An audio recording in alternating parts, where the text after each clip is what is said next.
All right. Thank you so much for being here today. On behalf of the Environmental Finance Center Network, welcome to our webinar, Steps to Develop a Tribal or Rural On-Site Wastewater Management Program. My name is Kristen Crew from the Syracuse University Environmental Finance Center. Before we begin, we're going to go over a few logistics and then we can get started. During the webinar today, everyone will be kept on mute to ensure audio quality. If you have a question, please type it into the GoToWebinar question dialog box anytime throughout the session. We will be saving your questions for a facilitated Q&A session at the end of the presentation. After the webinar, you will receive a follow-up email that includes a link to the recording and other information that you may need. You can also download the slides from today in the Handouts tab in your GoToWebinar control panel. This webinar has not been submitted for pre-approval of continuing education credits, but eligible attendees will receive a certificate of attendance for their personal record. To receive a certificate for the session, you must attend for the entire session and register and attend individually using your real name and unique email address.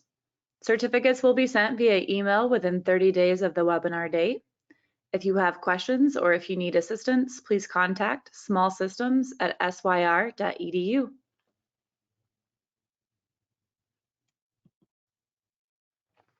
Now for a little bit about us.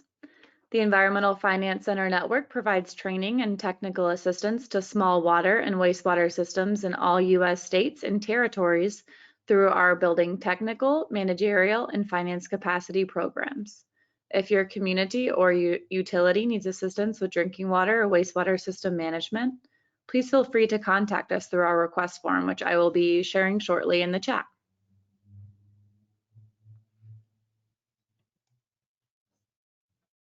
And before we begin, I would like to quickly highlight our presenter's next upcoming webinar, Lift Station Operation and Maintenance. This free webinar is taking place on Thursday, June 27th from 1 to 2 p.m. Eastern. And I will drop a registration link for that in the chat as well very shortly. And on that note, we can go ahead and get started. I would like to introduce our presenter for today. Please welcome Greg Pearson. He is joining us from the Great Lakes Environmental Infrastructure Center. Welcome, Greg, and I'll go ahead and hand it over to you. Thank you, Kristen.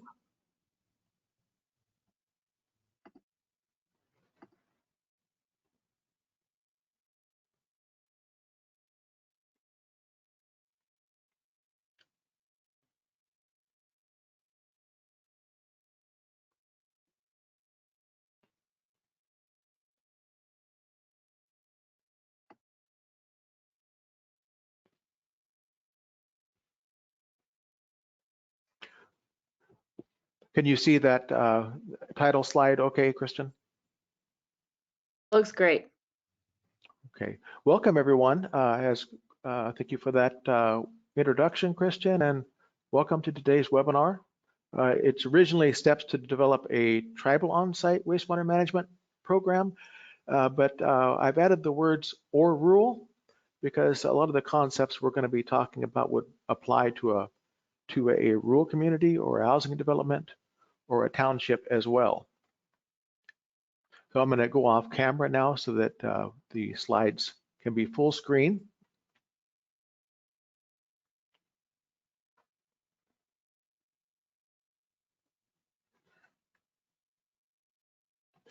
And as part of the Environmental Finance Center network, the Great Lakes Environmental Infrastructure Center is the Region 5 Multimedia Environmental Finance Center, and we serve that 6-state region, including the 35 federally recognized tribal governments in that area.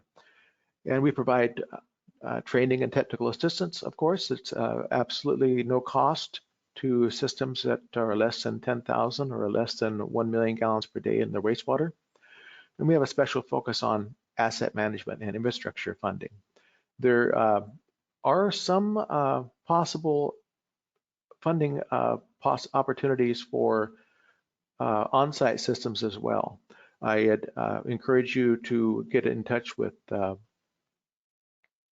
us through the EFCN network technical assistance request form, or you can contact us directly if you're in Region 5 at the Great Lakes Environmental Infrastructure if you would like help with any of those issues. And I'm the water and wastewater systems trainer at the Great Lakes Environmental Infrastructure Center, which is located at Michigan Technological University in Michigan. Now, to set this training up, let's imagine that we're assigned to develop an on-site wastewater management program in our community.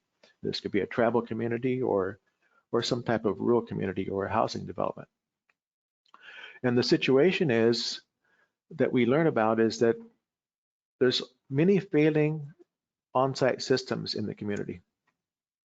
And also the community is currently even in danger of regulatory action.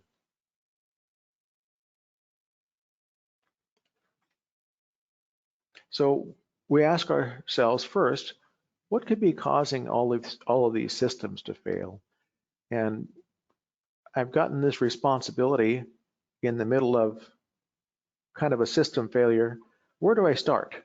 So we're going to try to answer some of those questions today with that scenario. And you may be getting into on-site wastewater management because of another reason. Maybe you're trying to start a program in your community and you don't have this situation where you're having lots of failures. But we're going to try to address some of these questions today by covering the following items. We're going to look briefly at how on-site systems work, look at some design and installation factors, talk about planning, inspection, and maintenance, and what that includes for on-site systems. Maintaining some sort of database and system for record keeping, and finally, discuss a little bit about developing permitting and oversight for your on-site wastewater management program. We're going to jump into a poll question in a moment here, but I wanted to mention that the big overall idea of the training is we're going to identify the main components of a successful on-site wastewater management program. We want to kind of simplify it because there's lots of little rabbit holes we could go down and get into a lot of details about any one component. But today we're just going to simplify it and look at the main components of on-site wastewater management. And there's some questions that will come up as we're thinking through this topic.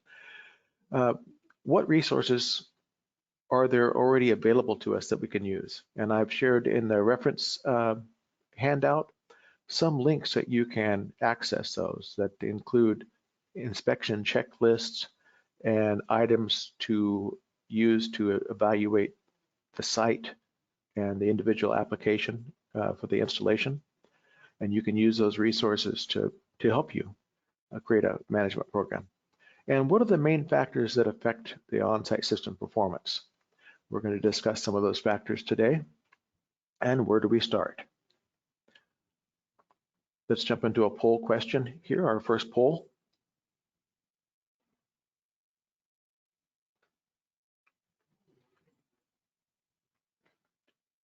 And it asked, how does your current role relate to on-site management?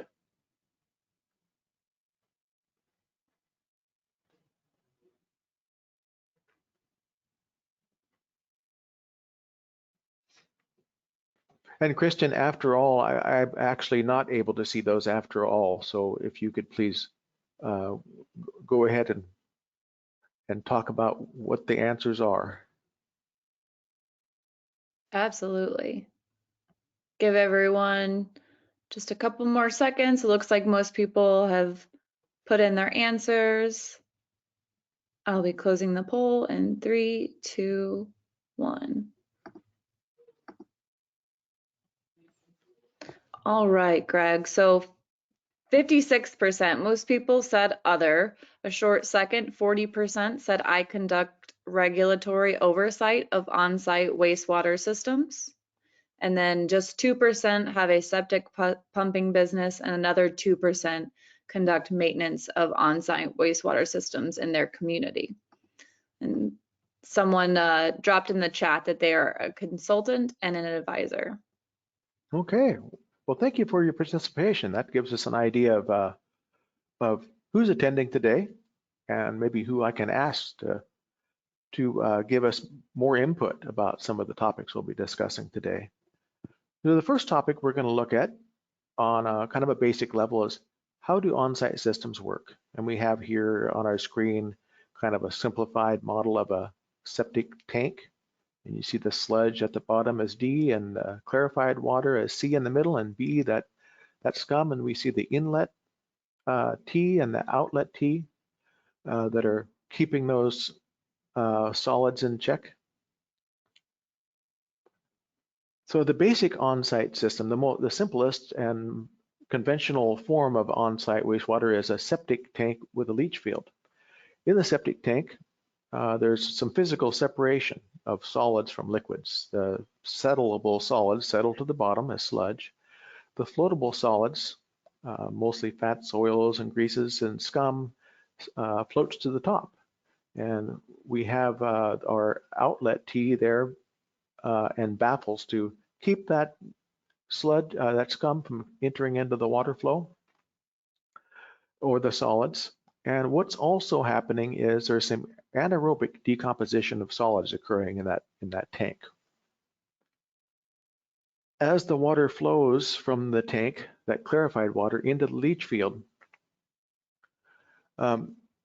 we have the water flowing through perforated pipes and into the soil. And you can see a little diagram there on the right-hand side of your screen. At the bottom of that screen, you can see what a little diagram that says biomat and soil. There's a biomat that develops in the bottom part of the leach field trench against the soil and the bottom part of the stone. And that's where most of the treatment occurs. So this is a biomat, a biological mat, and it's providing anaerobic treatment from the microorganisms that are in that biomat, but also some filtration. And we'll zoom in on the biomat a little bit more here. If we look a little closer at the biomat under a microscope, we can see that it consists of many different types of microorganisms, not just bacteria, but there is aerobic and facultative bacteria that can survive without oxygen, and they're creating some biological treatment, actually consuming the waste. But also,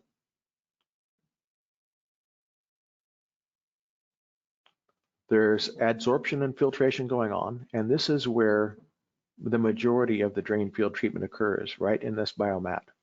As water flows to that biomat, it's receiving all those types of treatment: biological treatment, adsorption, and filtration. And that's developing, as you can see, right at the bottom of the trench where the leach field pipes are, just before it goes into the natural soil. About 1% continues to occur as water percolates down through the natural soil. If we look at the treatment efficiencies or the removal efficiencies, we can look at what happens in the septic tank versus what happens in the leach field. And I want to highlight the main things here. In the septic tank, the big thing that happens, which makes sense, is the settleable solids. The majority of settleable solids, greater than 90%, actually closer to 100%, are settled out in the septic tank. But in the leach field, that's where most of the BOD removal and the total suspended solids removal occurs. Also, treatment of bacteria that could potentially be pathogenic. You want to remove that before it percolates down into groundwater. So these are the main things that occur. And I want to talk a little bit more about BOD and TSS. BOD is the strength of the wastewater. It's a measurement of the oxygen demand due to bacteria and other microorganisms consuming waste. And so you don't want that to enter into drinking water or receiving waters. You want that to be separated from drinking water. The total suspended solids are the solids that don't readily settle, and they're part of the water flow. And so you also don't want those entering into streams or sensitive waterways or into groundwater. Most of the BOD that's in a septic tank is eventually dealt with when the septic tank is pumped. There is a degree of treatment that happens anaerobically in the tank, but once this septic is pumped, you're removing the sludge and the scum, it's going to either be sent to an actual wastewater treatment plant where it's going to be continued to be processed, or possibly even added to some kind of composting process. So while there is some degree of treatment with anaerobic processes, a lot of that occurs after. About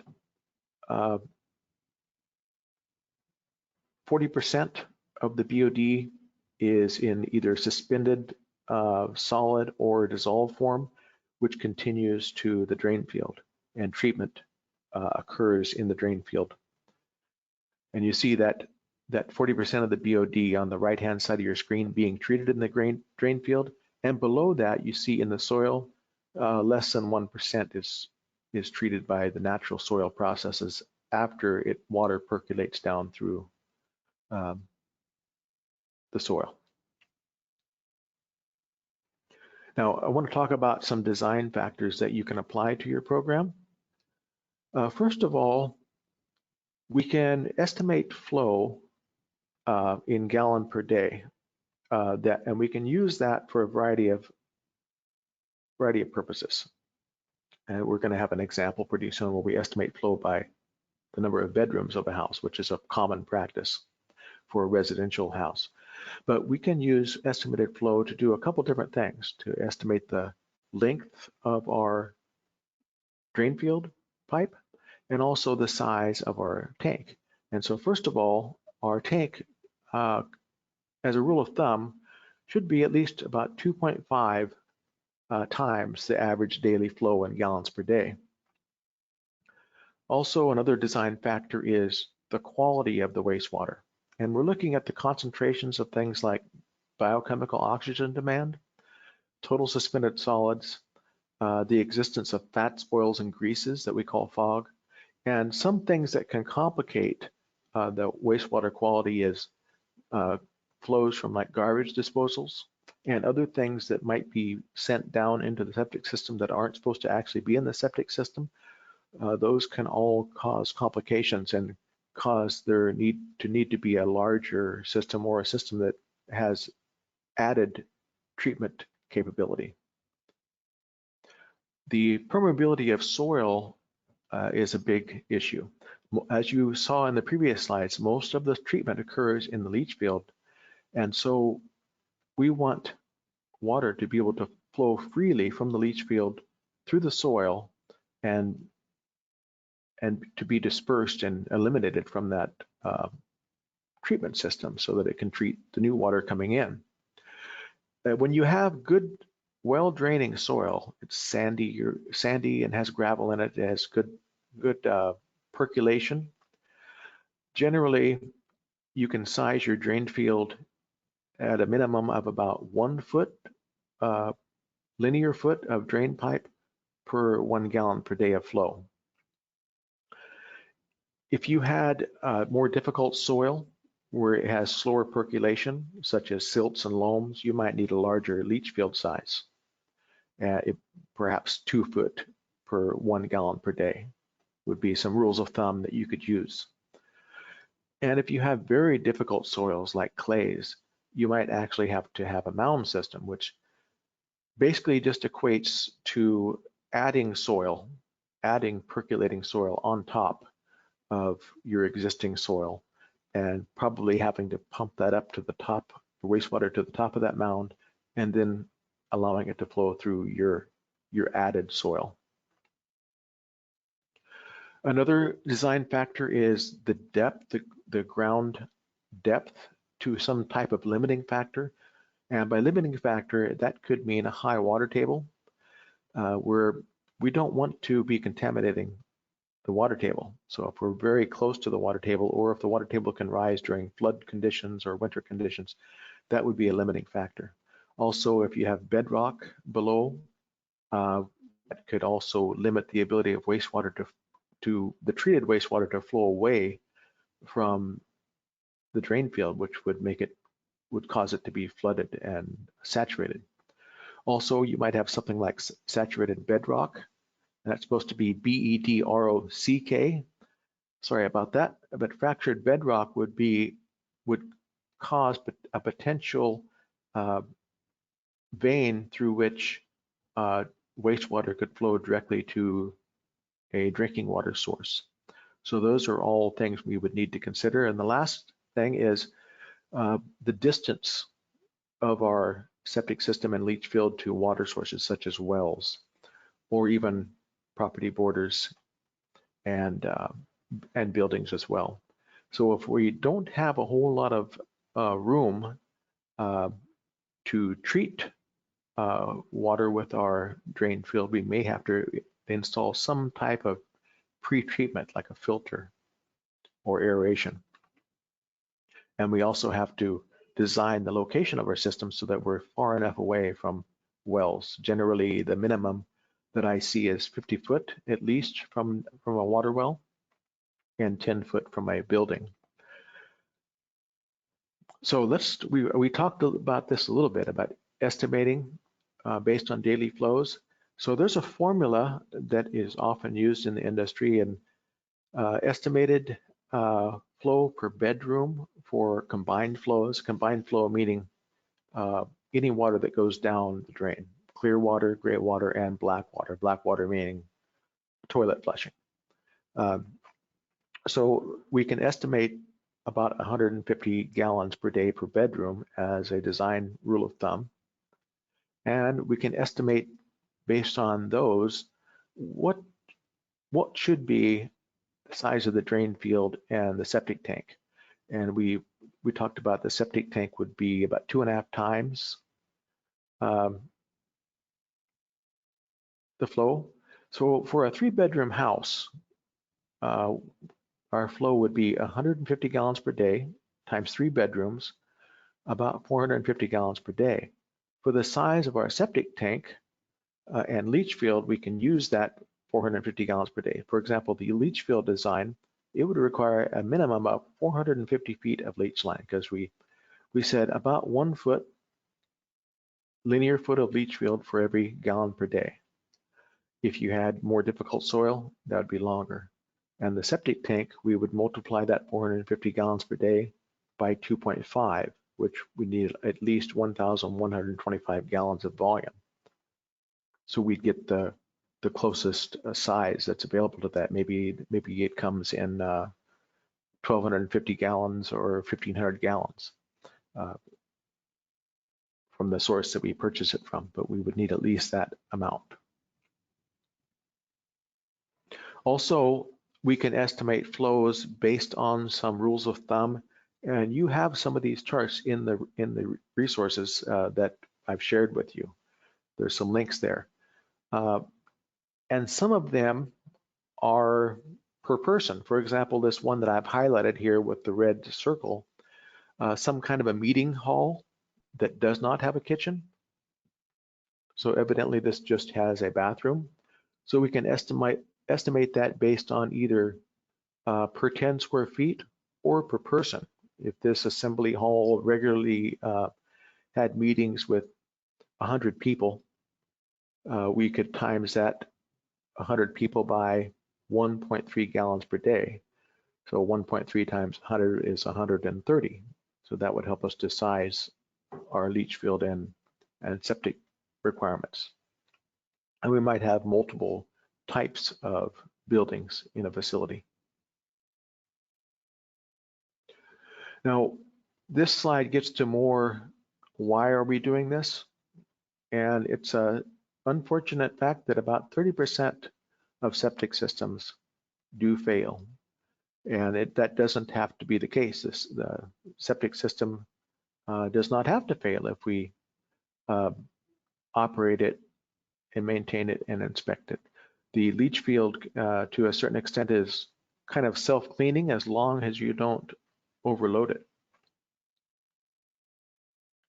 And there's been some examples in the past. For example, this example from Missouri, where 2 drinking water wells were contaminated that affected both a church and a school. And there was 28 cases of hepatitis. People got sick from an on-site system. In Arizona, there was a resort that had a failed leach field that made 900 people sick with an intestinal illness. And something that happened in Florida, there was a contamination of a drinking water well that resulted in, it was evidently a municipal well that resulted in 1,200 cases of illness. So when our system fails, it has a potential to contaminate drinking water, either groundwater or streams or the environment, such as sensitive wetland areas. There are some special factors when we're looking at the requirements of a site that could trigger a need for some type of pretreatment, which means some sort of additional added treatment technology added to our on-site system. And some of those things are wastewater that's very high strength. For example, we have a wastewater that has higher than normal BOD or total suspended solids or some type of nutrient that's higher than normal domestic waste. Septics are perfect for normal domestic waste, but if we had some kind of high strength wastewater, we may need to add some type of treatment system. If we have aquifers or streams nearby the drain field that could become contaminated, or some type of sensitive watershed that we're trying to protect, those are all things that might require some sort of special pretreatment. And there's some examples of pretreatment devices that can be added or incorporated in to a design. And some on-site systems may come with certain types of devices built in. And some examples are sand filters, where you filter through the sand before going into leach field. Adding some type of aerobic treatment, where you're aerating the wastewater that increases the aerobic bacteria that can consume waste. Filtering with something like ultrafiltration, which is a membrane technology, or regular media filters. Constructed wetlands, and also examples of disinfection. UV disinfection in this case would be something that would not cause a problem in the environment, such as if you use a chemical like chlorine. Here's a diagram of a side view of a sand filter that was designed with 18 inches of filter sand that the water percolates down through before it actually enters the drain field pipes. So that's pre-treatment. It's being filtered beforehand, probably for a system that had higher than normal levels of TSS and BOD. Some common problems that we can run into in the leach field includes ponding, or the water is not able to leave the leach field because the groundwater is not able to leave the soil area. And that can be solved a lot of times at the design, the installation and design period, by creating a drain clear around the perimeter of the drain field area. And that basically allows excess groundwater to move out of the soil to leave room for the treated wastewater that's entering. It can sometimes be clogging in the mat or the soil area around the mat. And finally, it can be caused by backfill actually getting into the gravel and causing some problems. So those are most of those things can be prevented at design. For example, a lot of systems, you'll see some sort of plastic cover or some sort of material cover over the backfill gravel, between the backfill and the gravel, to prevent that backfill soil from entering into the gravel, to prevent that clogging over time. But if you see water on the ground around the leach field, that's a signal that there's inadequate groundwater drainage from the drain field area. A site evaluation is the first step, usually in the installation of an on-site system, and you're looking at anything in the site that could be some type of limiting factor or that requires some special design modification. You're looking at things like, is there setbacks to the property? A lot of times around the borders of a property, there's areas that you can't actually build in. So that would limit or direct your design. You would know, okay, we have setback 20 feet from the county road and we can't put our leach field pipes there.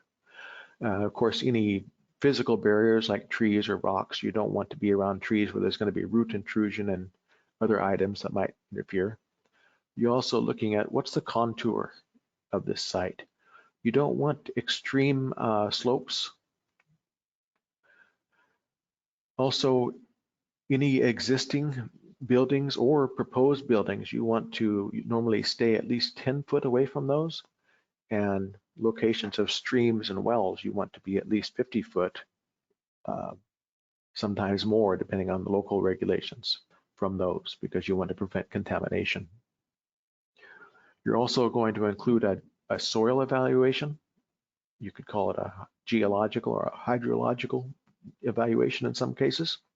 So you're looking at the soil type, and you're doing some type of percolation testing. Normally, you're looking for about 0.4 to 0.7 gallons per day per square foot for a good soil. And when we actually do a perk test, we often it'll be a hole, kind of a small hole, normally about 12-inch diameter, 24 to 30 inches deep is considered adequate in most cases. Also, you want to look at the depth, the ground depth to any limiting factors, a high groundwater table. Normally, you want at least 3 foot of soil depth below the trench.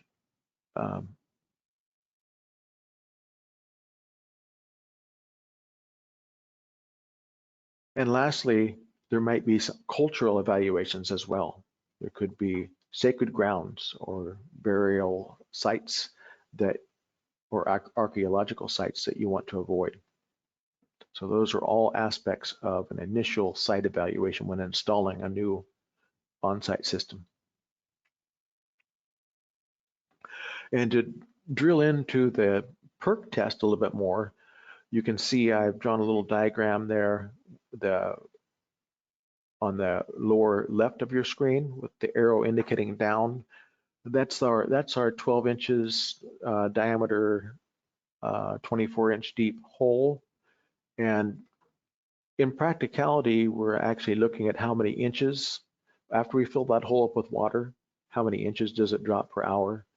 And for a good percolating soil, like sandy soil, we're looking between 1 and even 8 inches of percolation in an hour. So that depth would drop 1 to 8 inches an hour, and that would indicate good percolation. If you have a slightly more difficult soil with lower percolation, and we're looking at things like silty soil and loams, we're looking at between 1 to 2.4 inches per hour. And for clays, the most difficult, we're looking at very slow percolation, just a portion of an inch per hour. That's like between an eighth and a quarter of an inch per hour. And in those cases, clays, there's different ways to deal with those. It might, if you had the room, it might just, and the money, you might have just a lot larger drain field, but often in clay areas, you might be required to have a mound system where you would actually add soil that can be percolated, and you would need to pump up to the top of that mound. On the right-hand side of your screen, you can see a soils map of an actual community, and deep red indicates heavy clays. And the community in that area most likely is going to be connected to some kind of central wastewater treatment or have mound systems. And the green area is more sandy soil, and the communities in that area would be able to have effectively operating on-site systems. And we're going to go to our second poll now, and we're just going to ask a question here. Why are records important for management of on-site wastewater systems? And there's 4 options here.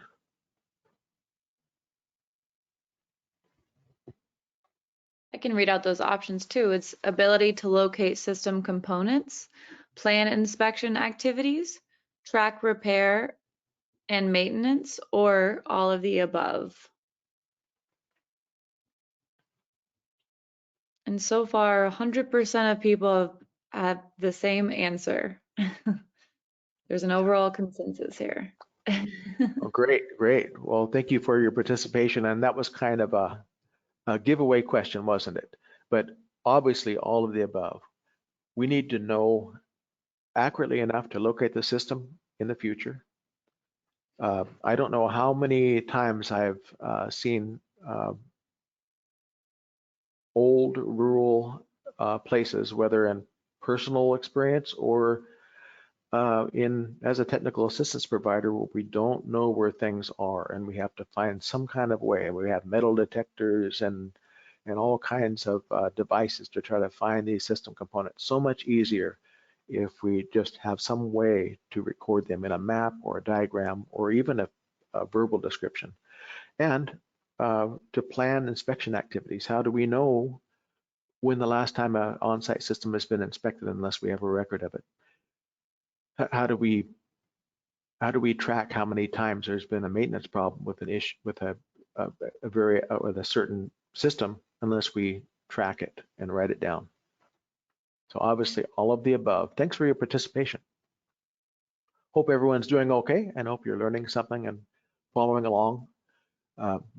Be sure to put your questions in the chat as you have questions, and we're going to move on to the second component here, and we're going to talk about on-site system maintenance and inspection here. And we see an image here on the left of a septic system being installed. Looks like it's being backfilled. And we also have a diagram of a septic system on the right. One vital point at which to inspect is right when the system is being installed. As the on-site management official, if you're in that role, you want to make sure that everything is installed according to the design specifications at the beginning and be able to record any design details right at the beginning so that record is ensured. And then on the right, you can see some elements of a septic system. We have the access risers that allow us to check the scum levels and sludge levels. We have the inlet tee and the outlet tee that sometimes those can become damaged or fall off. And those are pretty important actually to keep the solids and the liquids separate. Also, you can see that there's an effluent filter as an optional item. That would be another place to have a filter if solids were to enter into that second portion of the tank. You would want to keep them out. You really don't want solids to be entering into that second portion of the tank at all. There's a nice chart here that's also in your references that allows you to estimate how often a tank should be pumped. And so you look at the tank size in gallons and you match that up with the household number, as in the number of people. And I'll give you an example here.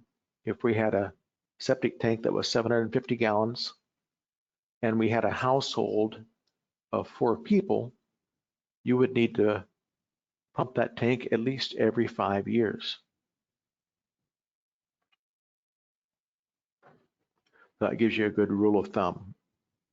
So that's a vital piece of information in planning a maintenance and an inspection plan.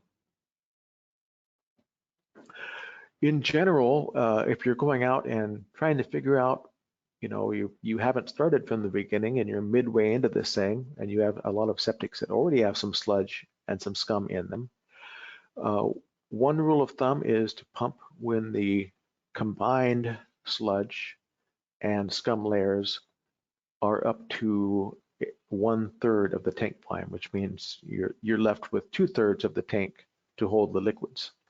And so you can go along and you can periodically measure the depths of the sludge and scum with a sludge judge or even a piece of PVC with a little T on the end. If you take that piece of PVC and push it down through the scum layer, you can kind of feel the resistance and get a measurement of how many inches thick that is. And the same with the sludge. But another important factor is you don't want the sludge so high that it can enter in to the inlet tee, and you don't want the sludge to be so thick or the scum to be so thick that it gets down below where the water enters that output baffle. Those things would clog your leach field. So those are all some ideas to measure the sludge over time and get an idea of how much is it building up each year. It will give you a good idea about how often it should be pumped. And those inspection pipes and the manhole cover, those are all access points to measure the sludge and scum levels. You'd want to measure at more than one point because the sludge doesn't build up uniformly. It's going to be more like this image here. It's going to be higher in one part and lower in another part. And we have our third poll already. The poll questions are coming at us so fast, we can hardly keep up, but where does the majority of treatment occur in a standard septic system? Is it in the indoor plumbing, septic solids tank, in the effluent tank, or in the leach field?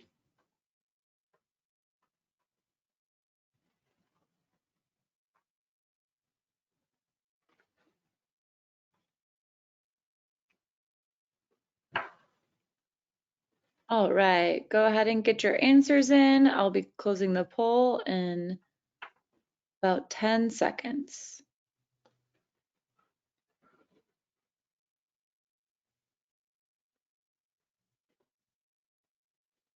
All right, closing the poll in 3, 2, 1. All right, Greg, so 50% of folks said leach field, 43% said septic solids tank, and 7% said effluent tank. Okay, well, I think all those answers have merit, but when we look at what occurs in the leach field, that's where the majority of the actual treatment of BOD and bacteria happen to treat the water. There is a lot of treatment that happens in the septic tank. However, a lot of the final treatment of that septic sludge occurs later on after we take it to a wastewater treatment plant or to some sort of composting process. So there's a lot of treatment that happens. The majority of treatment, I would say, happens in the leach field just before water enters the soil after it goes through that biomat. So that's why we're spending a lot of time talking about soil characteristics and ponding and so forth, because that leach field is important. It's not just a disposal system, it's a treatment system. So the biomat is in the leach field. Finally, we'll look at some record keeping ideas here. And these resources are also in your reference sheet, but this gives you an idea of some things that you could record when a system is installed. And you have some ready forms there that you could use or modify for your particular application. So recording how large the holding tank is, septic holding tank capacity in gallons, the model, the manufacturer, if there's a filter, who makes it and what's the model number, if there's any pre-treatment units and how, what kind they are. These would all be good information to record. If you have a form like this, it makes it easy to create a record for a particular on-site system. And it's also good if you have some as-built drawings and if you can record the construction details. If someone had a plan that you could scan into your record-keeping system, wouldn't that be nice to be able to pull it up and look at the design specifications later on? Here's another part of that form. Some of the design parameters where you made assumptions at the beginning, like for example, the number of bedrooms. Let's say a house was built today and it was 2 bedrooms, but let's say 20 years down the road, somebody's going to take that house and add a couple more bedrooms on it. You'd be able to go back and look, what was the assumptions when we first put this septic in, and is there additional capacity needed? We'd also be able to look at, what were our assumptions about the type of wastewater and the wastewater flows? So that would be all good information to have to make decisions in the future about the management program. So how it was originally designed for future modifications, if someone develops that property or purchases the property. All these factors can also help you determine the maintenance and inspection frequencies. We looked at that chart about the size of the tank and the number of people for pumping. That could also change if you have 3 people in a house and then later on there's 6 people in a house. That would change the pumping frequency. And also, as managers of an on-site program, it's very important we'd be able to assist the owners of these. These are privately owned wastewater treatment systems in most cases in households. So we'd be able to be there to assist them if there's problems in the future. They might not have the original records. Also, part of record keeping is having a system to plan maintenance. And this is also a record keeping form where you can plan how often are we going to inspect the tank? How often are we going to pump out the tank for this particular on-site system? How often do we need to clean the effluent filter? So those would be all things that you could make a plan and record it. And let's say we make a plan that we're going to pump septic every 3 years, but when we actually pump the tank, there's not very much sludge in it. It wasn't worth the time to go out and pump. We could adjust it. Or if we get to a tank and we say, oh man, this should have been pumped 6 months ago. Well, if we have a maintenance record, we can also record the changes that we make over time. So just starting out with some type of record keeping system can really help you make decisions over time and learn. There's also some triggers that would trigger us to inspect. And obviously, anytime there's an initial construction, we want to be out there to be able to inspect the initial installation before it's backfilled, so we can see the connections and the design of the leach field and the septic tank. But also, if there's a purchase of the property by a new owner, especially a lot of times there might be a house that hasn't been lived in for a while, and then someone purchases it, and there may be nobody to tell them about the septic tank. If you were the administrator in a tribal community or a county or a township, wouldn't it be great if you were able to have those records and to know what needs to be done with that particular on-site system? Anytime there's an addition to a house, more bedrooms or expansions or different use, it could change the design requirements or the maintenance requirements for an on-site system. Obviously, if there's a complaint or there's groundwater contamination occurring, that would be an inspection trigger. And finally, if you have a planned inspection schedule, so you have a time-based planned inspection or pumping schedule. Those are all triggers that you can build into your on-site management program. And we'll talk briefly about permitting and regulations and standards. Some of the common regulatory items that are in common with most on-site management systems. First of all, establishing some type of minimum distance to water sources like to wells, streams, and buildings. Having design specifications for the on-site system, and we talked through a lot of that. Sizing, if there needs to be pre-treatment based on the water quality, if there's some type of limiting factor, such as high groundwater table or a shallow soil with a bedrock under it that prevents drainage. Also, the requirement to have a site evaluation and soil analysis before installing a leach field, that's an important regulatory item. And also, your on-site management program could have some violations. If someone refuses to get their septic pumped or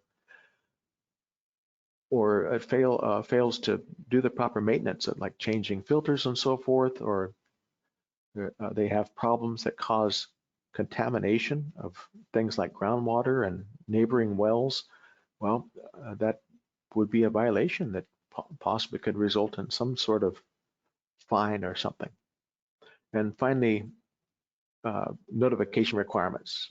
If someone's going to install a septic on their property, they should be required to notify the county or township or tribal officials. Or if there's going to be a modification, someone's going to add 2 bedrooms to a house, well, that should be a trigger to a notification and a trigger for inspection. Another aspect of on-site wastewater management programs often is educating owners of private wastewater treatment systems what is okay to put into the septic and what's not. A lot of people have garbage disposals on their sinks, and those can really cause problems. And it requires some design modifications really to handle all those excess solids that are being put into the system. Also, things like pharmaceuticals and so forth could cause problems with groundwater contamination. Not a good idea just to flush, well, even if it's a central wastewater treatment system, pharmaceuticals and personal care products are bad news in systems. And anything that would disrupt the biological process is not good either.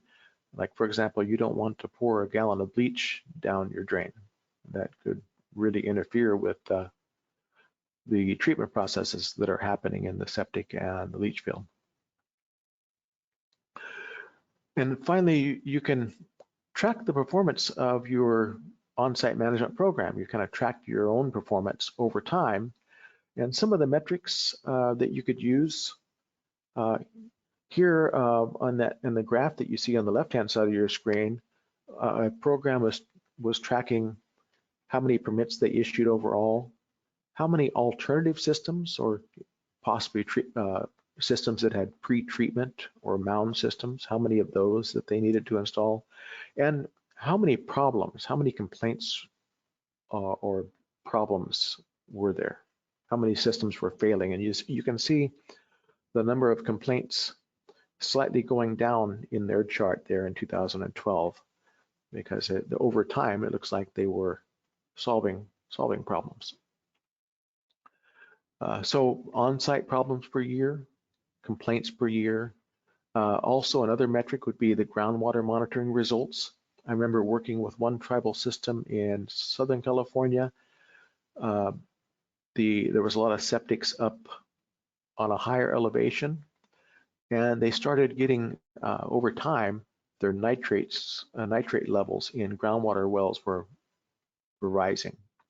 So a lot of times what can be done if you have a large area that has community leach fields or a lot of septics, a lot of times there can be groundwater monitoring wells installed to see if the shallow groundwater is having any kind of impact from septics, from leaking septics or poorly operating septics. And nitrates is one of the, and coliform bacteria would be some of the things that you could monitor for. Also phosphorus and anything else that might go into a septic, but generally nitrate levels, fecal bacteria, and phosphorus are good things to monitor. A couple other metrics is the number of inspections that we're completing each year, how many septics are being maintained. And also there's a ratio that I really like, and it's called the planned maintenance ratio. It measures your ability to plan and carry out the plan. And it's a ratio. It's the hours of planned maintenance that are conducted each year divided by the total hours of maintenance. So that total hours of maintenance would include planned maintenance, but also emergency maintenance. So just to give you an example, if we conducted 800 hours of planned maintenance for the year, but the overall maintenance also included 600 hours of kind of emergency maintenance, going out and pumping a failed septic or having to work on a leach field that was clogged. We could take that 800 hours divided by the total of 1,400 hours and we get our planned maintenance ratio of 0.57 or 50%, 57% of our time is spent in planned activities.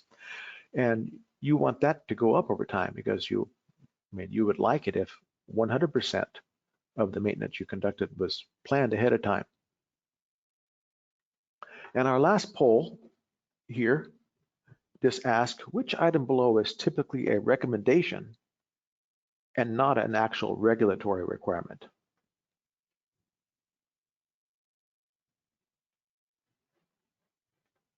And the options are the minimum distance of septic to drinking water sources, the requirement to pump septic tanks every 3 to 5 years, design specifications of on-site systems, and the need to have a site evaluation before installing.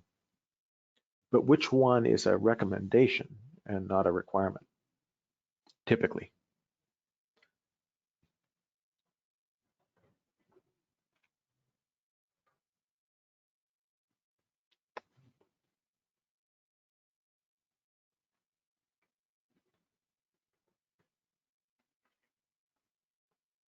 All right, it looks like most people went ahead and put their answers in. I'll give everyone about 10 more seconds. Closing the poll in 3, 2, 1. All right, Greg, and we have an overwhelming 84% of people said pump septic tanks every 3 to 5 years. And that is correct. The other three are typically part of the regulatory structure, minimum distances, specifications of the design, and having a site evaluation. Also, sometimes improving a management program is a change in culture. The two things that you don't want to hear in a bad culture is, let me tell you how we really do things around here, and well, that's how we've always done it.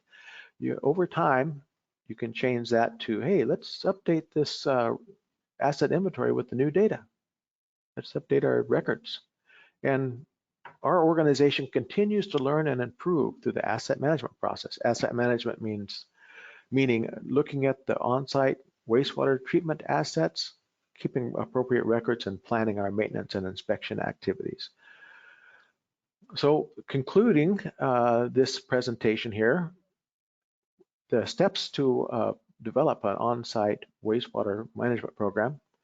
We establish some kind of process to evaluate new installations, having site surveys and so forth. Creating maintenance and inspection processes and frequencies based on our data. Developing a permitting process, which includes standards, ordinances, and inspection triggers. And finally, as we just saw on our previous slide, facilitating a culture of continuous improvement.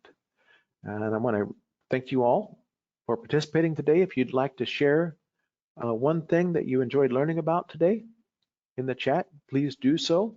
And I just want to mention you have these slides, you have your reference materials, but if you would like to request technical assistance or even go to the efcnetwork.org site, you can find the funding tables. You just basically find the funding tables under resources, and you can click on your state and find out what types of funding is there to help you establish your on-site wastewater program.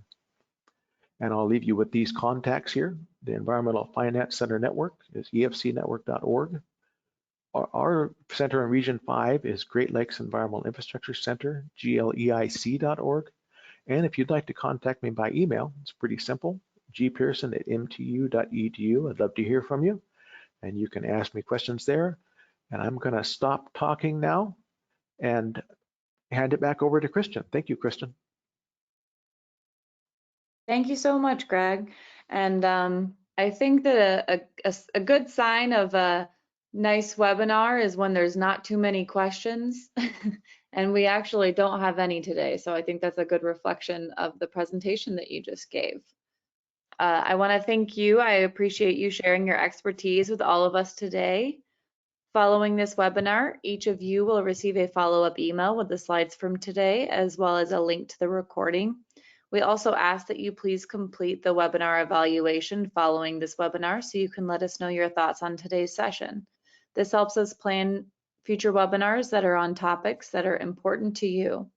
Thank you again, and we hope to see you at future EFCN events. And a couple of takeaways. Great webinar. Thanks, Greg. Someone said, I learned that most of the treatment is done in the field and that pumping is recommended. I loved learning about the physical process of waste treatment. Thank you. And thank you to all of you, and we hope to see you soon. Thanks, Greg. Have a good one. Thank you, everyone. Thank you, Christian.